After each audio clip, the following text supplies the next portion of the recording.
Good morning everyone. आप सभी को सुबह का नमस्कार। बच्चों, जैसे कि हम लोग सीबीएसई क्लास 10 के जो सैम्पल पेपर है उस कड़ी में हम लोग अभी सॉल्यूशन कर रहे हैं। क्वेश्चन पेपर का जो सैम्पल पेपर है उसका क्वेश्चन हम लोग सोल्व कर रहे हैं और आज क्वेश्चन नंबर 13 की बारी है। अब से पहले 12 क्वेश्चन को हम लोग सॉल्यूशन कर चुके हैं। बच्चों, हम बहुत छोटे छोटे वीडियो में कम कम नंबर ऑफ क्वेश्चंस को सोल्व कर रहे हैं। जैसे एक वीडियो में आप देखेंगे कि मुश्किल से 2 से 3 या 4 क्वेश्चन ही हम सोल्व कर पा रहे हैं। इसका सबसे बड़ा रीजन क्या है कि एक बार में बच्चे सभी क्वेश्चंस नहीं देख पाते हैं। सो हम कोशिश कर रहे हैं कि छोटे छोटे वीडियो में बच्चों को हम दें। ठीक है, तो आइए चलते हैं क्वेश्चन नंबर 13 पे।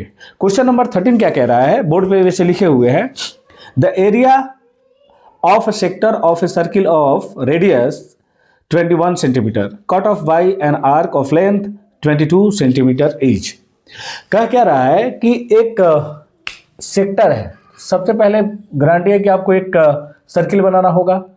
यहां से ना आप ऐसे ड्रॉ कीजिए, ओ है ए बी। अब देखिए ये आपका ओ ए ये रेडियस हो गया, ओ बी आपका रेडियस हो गया और ये जो हो गया ना ये आपका आर्क हो गया। तो याद रखेंगे, जस्ट इसके पहले वाले क्वेश्चन हमने सोल्व किया था, उसमें हम बताए थे कि आर्क और रेडियस मिलकर के सेक्टर बनाता है और आपका कॉर्ड और आर्क मिलकर के एक सेगमेंट बनाता है। इसके बेसिस पे क्वेश्चन आया था जिसे हम लोग सोल्व किए थे। अब देखिए इस क्वेश्चन को ना हम लोग कैसे सोल्व करेंगे। जैसे एक क्या है, एक सर्किल है, इसमें हमने एक सेक्टर बनाया, ये दोनों आपका रेडियस हो गया और ये कितना दिया हुआ है, ये आपके बुक में दिया हुआ है। देखिए the sector of a circle of radius is 21 centimetre. मतलब ये 21 सेंटीमीटर है तो ये भी आपका 21 सेंटीमीटर का हो जाएगा। उसके बाद आपका आर्क का लेंथ कितना दिया है, 22। फिर से एक बार समझते हैं, एक सर्किल है जिसमें एक सेक्टर बनाया गया है जिसमें उसका रेडियस 21 सेंटीमीटर का है और उसका जो आर्क का लेंथ है वो 22 सेंटीमीटर का है। तो बोला है कि बताइए कि इसका एरिया क्या होगा। ठीक है, देखिए बच्चों, वैसे हम लोग सेक्टर का एरिया निकालने के लिए हम लोग जानते हैं कि theta divided by 360 pi R square होता है। लेकिन यहाँ पे चूंकि आपको ना एंगल दिया हुआ है, तो जब एंगल नहीं देगा तो हम बनाएंगे कैसे, ये भी एक सवाल है। तो हम सबसे बढ़िया काम क्या करते हैं ना कि इसके लिए एक एरिया का फॉर्मूला आता है।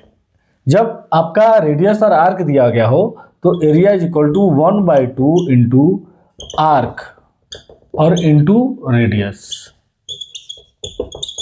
ये होता है। ये बहुत इंपॉर्टेंट है, इसको आप दिमाग पे रखेंगे। किसी सेक्टर का एरिया निकालने के लिए हमारे पास 2 चीजें होती है। अगर एंगल गिवन है तो theta divided by 360 multiply pi R square हो जाएगा, जिसको बहुत लोग पाई आर स्क्वायर थीटा बटा 360 बोलते हैं, ये भी है।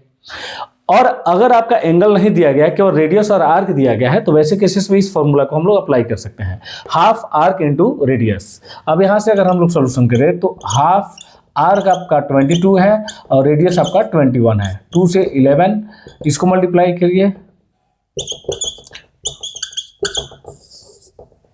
ठीक है, आपका आ गया ऑप्शन नंबर सी। तो क्वेश्चन नंबर 13 को हम लोग ऐसे सोल्व करें। ठीक है, फिर से एक बार समझ लेंगे, एक सर्किल है जिसमें हमारा एक सेक्टर बनाया गया है। सेक्टर में रेडियस का जो लेंथ है वो 21 सेंटीमीटर है, जो आर्क का लेंथ है वो 22 सेंटीमीटर है। अब बोल क्या रहा है कि हमें एरिया चाहिए। तो इस सेक्टर का एरिया निकालने के लिए हम बताए हैं कि 2 हमारे पास फॉर्मूलाज होते हैं। एक फॉर्मूलाज होता है पाई आर स्क्वायर थीटा बटा 360, लेकिन थीटा का मतलब यहाँ पे एंगल हुआ, बट ये तब फॉर्मूला को हम लोग अप्लाई करेंगे जब हमारे पास एंगल गिवन हो। कहाँ, ये सेंटर के आसपास 2 रेडियस जहां मिलते हैं वहां पे हमें एक एंगल बनना चाहिए। वो एंगल तो बन ही रहा है, लेकिन वो एंगल का मेजरमेंट दिया गया हो तब। लेकिन जब आपको आर्क और रेडियस दिया गया हो तो डायरेक्टली हम इस फॉर्मेट को इस्तेमाल कर लेंगे। ठीक है, तो आपका यही आंसर होगा। चलिए चलते हैं नेक्स्ट क्वेश्चन 14 पे। तो आइए बच्चों, क्वेश्चन नंबर 14 आपका ये रहा। एक बार पढ़ के हम बताते हैं। क्वेश्चन नंबर 14 है, if triangle ABC similar to DEF, AB is equal to 6 centimeter, DE is equal to 9 centimeter, EF is equal to 6 centimeter and FD is equal to 12 centimeter. Then the perimeter of ABC is. अब देखिए यहाँ पे ना 2 triangle है जो similar given है। ठीक है, तो पहले हमें सिमिलरिटी का हमें कुछ रूल्स वगैरह, मतलब कि कुछ प्रॉपर्टीज वगैरह होते हैं जिन्हें हमें जानना जरूरी है। ठीक है, पहले हम क्या करते हैं, फिगर बनाते हैं। 2 ट्रायंगल है,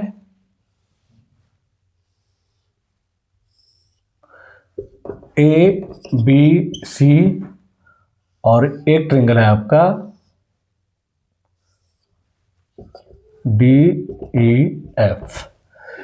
ए बी आपका दिया है 6 सेंटीमीटर, डी ई आपका दिया हुआ है 9 सेंटीमीटर, ई एफ आपका है 6 सेंटीमीटर और फिर आपका एफ डी है 12 सेंटीमीटर, एफ डी 12 सेंटीमीटर। ठीक है, then the perimeter of A B C, 4 को दिया ना, ठीक है। तो स्टूडेंट यहां पे क्या है, ध्यान से समझेंगे। दो ट्रायंगल आपके पास ए बी सी और ट्रायंगल डी ई एफ, दो ट्रायंगल है। बोला है कि दोनों ट्रायंगल सिमिलर है। देखिए सिमिलर का मतलब जैसे आप जानते हैं कि वो कॉन्ग्रुएंट नहीं होगा, मे भी कॉन्ग्रुएंट हो भी सकता है, ऐसा बात नहीं है, क्योंकि आप जानते हैं कि सिमिलर जो ट्रायंगल होता है ना, कटो तो 2-3 मिनट का होगा। तो सिमिलरिटीज में हम लोग जैसे पढ़े हैं ट्रायंगल में कि जब दो ट्रायंगल सिमिलर होते हैं तो एक बात पक्का है कि उसके साइड का जो कॉरेस्पॉन्डिंग साइड का जो रेशियो होगा वो हमेशा इक्वल होगा। फिर से, अगर दो ट्रायंगल सिमिलर है तो इन दोनों के एरिया का रेशियो इसके दो कॉरेस्पॉन्डिंग साइड के रेशियो के इक्वल ही होगा। फिर से, इन दोनों ट्रायंगल के पेरीमीटर का रेशियो इसके दो कॉरेस्पॉन्डिंग साइड के रेशियो का इक्वल होगा। मतलब एवरीथिंग, प्रत्येक चीज, एवरीथिंग का रेशियो जो होगा ना वो हमेशा इक्वल होगा। इन दोनों का आप एरिया ले लीजिए और इन दोनों साइड का आप रेशियो ले लीजिए, हमेशा इक्वल होगा। आप इन दोनों ट्रायंगल का एरिया ले लीजिए, इन दोनों साइड, ये दोनों कॉरेस्पॉन्डिंग साइड का आप रेशियो ले लीजिए, हमेशा इक्वल होगा। किसी भी दो कॉरेस्पॉन्डिंग साइड को लीजिए, उसके एरिया के रेशियो के बराबर होगा, उसके पेरीमीटर के रेशियो के बराबर होगा, उसके मीडियन के रेशियो के बराबर होगा, सब चीज उसके बराबर होंगे। फिर से, जब दो ट्रायंगल सिमिलर होंगे तो उसके एरिया का, पेरीमीटर का, उसके कॉरेस्पॉन्डिंग साइड का, कॉरेस्पॉन्डिंग मीडियन का, सब चीज, एवरी कॉरेस्पॉन्डिंग पार्ट का जो रेशियो होगा वो हमेशा इक्वल होगा। तो अब यहां पे कह क्या रहा है, लिखा है क्या, पूछा है आपसे area of triangle ABC, sorry perimeter of triangle ABC. तो हम क्या करते हैं, पेरीमीटर ऑफ ट्रायंगल एबीसी और पेरीमीटर ऑफ ट्रायंगल डीईएफ, इन दोनों ट्रायंगल का जो पेरीमीटर का रेशियो होगा इसकी कॉरेस्पॉन्डिंग साइड के रेशियो के बराबर होगा। तो अब जैसे अगर हम यहां पे ले लें कि ए बी बट्टा डी ई इसके रेशियो के बराबर भी होगा, या आप बी सी को ले लो, बी सी बट्टा ई एफ इसके रेशियो के बराबर होगा, या अगर आप चाहें तो इसको आप ए सी और डिवाइडेड बाय डी एफ, इन तीनों के रेशियो जो होगा ना हमेशा इक्वल होगा। फिर से, इन दोनों ट्रायंगल का अगर हम पेरीमीटर ले तो इसके किसी भी कॉरेस्पॉन्डिंग साइड के रेशियो के हमेशा बराबर होगा। अब यहां देखते हैं, हमें निकालना है पेरीमीटर ऑफ ट्रायंगल एबीसी, और यहां ट्रायंगल डीईएफ का अगर हम पेरीमीटर देखें तो पेरीमीटर यही ना होगा, तीनों साइड के सम होगा। तो 9 और 6 कितना होगा, 15 और 12 27 सेंटीमीटर होगा। ठीक है, अब यहां देखिए ए बी और डी ई इसके रेशियो के क्या होंगे, इक्वल होंगे। तो पेरीमीटर ऑफ ट्रायंगल एबीसी, और ये नीचे 27 सेंटीमीटर ही रहेगा। ए बी आपका गिवन है 6 सेंटीमीटर और ये आपका 9, 3 से दोनों डिवाइड होगा, 2 से ये 3 टाइम्स, 3 से ये 9। ठीक है, तो अब यहाँ पे ना पेरीमीटर ऑफ ट्रायंगल एबीसी जो आपका आया ये 2 × 9 = 18 सेंटीमीटर। ठीक है, एक बार फिर से समझ लेते हैं, ऑप्शन नंबर आपका सी होगा। मैंने क्या बोला कि जब दो ट्रायंगल सिमिलर में होंगे तो उन दोनों ट्रायंगल के एरिया का रेशियो, उसके पेरीमीटर का रेशियो, उसके कॉरेस्पॉन्डिंग किसी भी साइड का रेशियो हमेशा इक्वल होगा। एवरी कॉरेस्पॉन्डिंग साइड या मीडियन या परपेंडिकुलर बाइसेक्टर या एंगल बाइसेक्टर, आप जो भी ले लीजिए ना, बस कॉरेस्पॉन्डिंग होना चाहिए, उसका रेशियो हमेशा इक्वल होगा। ठीक है, तो चलिए अब हम लोग चलते हैं नेक्स्ट वीडियो क्वेश्चन नंबर 15 पे। तो अब हम लोग क्वेश्चन नंबर 15 को देखते हैं। क्वेश्चन नंबर 15 एक प्रोबेबिलिटी का क्वेश्चन है, और जो हम लोग इसके पहले प्रोबेबिलिटी के बारे में कुछ ठीक ठाक एनालिसिस किए हुए हैं, उसके बारे में चर्चा किए हैं। तो आइए हम लोग क्वेश्चन नंबर 15 के बारे में, प्रोबेबिलिटी का एक और क्वेश्चन है जिसे हम लोग देखते हैं। लिखा है, if the probability of a letter chosen at the random from the letters of the word mathematics to be a vowel is 2/2x+1, then x is equal to. देखिए, एक वर्ड है मैथमेटिक्स,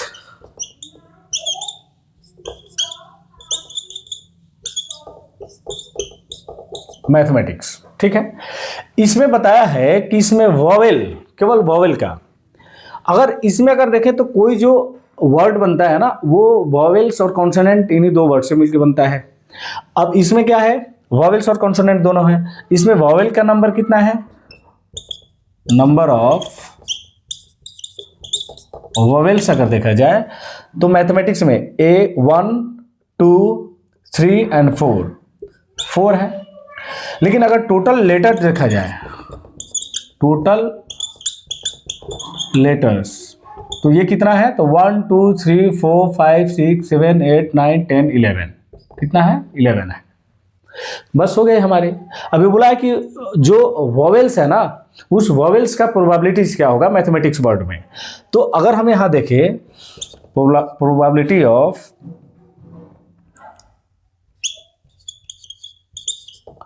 वॉवेल्स, तो हमारा कितना होगा, 4/11। और ये किसके इक्वल दे रखा है, तो ये दे रखा है आपका, यहां देखिए 2/2x+1, that means 4/11 is equal to 2/2x+1। 2 से 2 यहाँ खत्म हो गया। हम इसे क्रॉस मल्टीप्लाई करेंगे तो 2 2 जा 4x + 2 इज इक्वल टू 11 होगा। उसके बाद हम लोग देखें, ये 4x is equal to 11 - 2, 4x is equal to 9, therefore h is equal to 9/4। यही आपसे पूछा है कि बताइए कि इसमें x का वैल्यू क्या होगा। फिर से प्रोबेबिलिटी में जैसे हम लोग जानते हैं कि हमें किसी भी चीज़ों का प्रोबेबिलिटी निकालने के लिए हमें दो चीज़ें होती है। एक होता है हम इवेंट का निकालते हैं, एक नॉन इवेंट का निकालते हैं। मतलब जो हम डिजायर्ड, जो हम चाहते हैं, और एक अनडिजायर्ड जिसे हम नहीं चाहते हैं। तो जब आप डिजायर्ड यानी कि इवेंट का जब आप प्रोबेबिलिटी निकाल लेते हैं तो अनडिजायर्ड्स का वो अपने आप निकल जाता है। तो हमें करना क्या है कि सबसे पहले मैथमेटिक्स जो वर्ड है, इसमें हमें नंबर ऑफ वॉवेल्स को सेलेक्ट करना है। तो नंबर ऑफ वॉवेल्स इसमें 4 आएंगे मैथमेटिक्स में, एक यहाँ है, एक यहाँ और एक यहाँ, यानी 3 टाइम्स आपका 2 टाइम्स A है, 1 टाइम्स E है और 1 टाइम्स I है। तो टोटल नंबर ऑफ वॉवेल्स अगर मैथमेटिक्स वर्ड में देखा जाए तो 4 है, 4 है, वो लेटर्स आ गए। और उसके बाद टोटल आउटकम्स देखें या टोटल नंबर ऑफ लेटर्स देखें तो वो कितना है, 11 है। तो हमें वॉवेल्स का ही तो प्रोबेबिलिटी निकालना था ना। तो वॉवेल्स का प्रोबेबिलिटी हमारे पास कितना होगा, 4/11। और ये आपको गिवन किसके इक्वल है, 2/2x+1 के इक्वल। तो यहाँ पे मैंने जब इसे इक्वल किया तो हमारे पास एक इक्वेशन बन के आया जिसे हमने सोल्व किया तो x का वैल्यू 9/4 आया। सो ऑप्शन नंबर आपका 9/4 बी होगा। ठीक है, तो ये था क्वेश्चन नंबर 15। बच्चों, अब हम लोग नेक्स्ट वीडियो में क्वेश्चन नंबर 16 से लेकर के जितना क्वेश्चन हो सकता है हम लोग करेंगे। मैं उम्मीद करता हूँ कि आपको ये जो एक्सप्लेनेशन बहुत अच्छा लग रहा होगा। आप हमारे चैनल मैथ्स विद सुभाष पे जाइए और वहाँ पे सब्सक्राइब कीजिए, लाइक कीजिए, कमेंट कीजिए, लोगों के बीच में शेयर कीजिए ताकि मुझे अप्रिसिएशन मिले, तो मैं ज़्यादा से ज़्यादा अच्छे से वीडियो बना पाऊँ और आप लोग तक पहुँचा पाऊँ। और ये जब सैम्पल पेपर हमारी समाप्त होगी तो फिर हम लोग PY को सोल्यूशन करके देखेंगे, या फिर आप लोग अगर डिमांड करेंगे कि सर मुझे कोई एक पार्टिकुलर चैप्टर में प्रॉब्लम है तो मैं उस चैप्टर को उठा के आप लोग को पढ़ाऊँगा। ठीक है, तो चलिए मिलते हैं फिर नेक्स्ट वीडियो में। तब तक के लिए दिल से शुक्रिया, थैंक यू।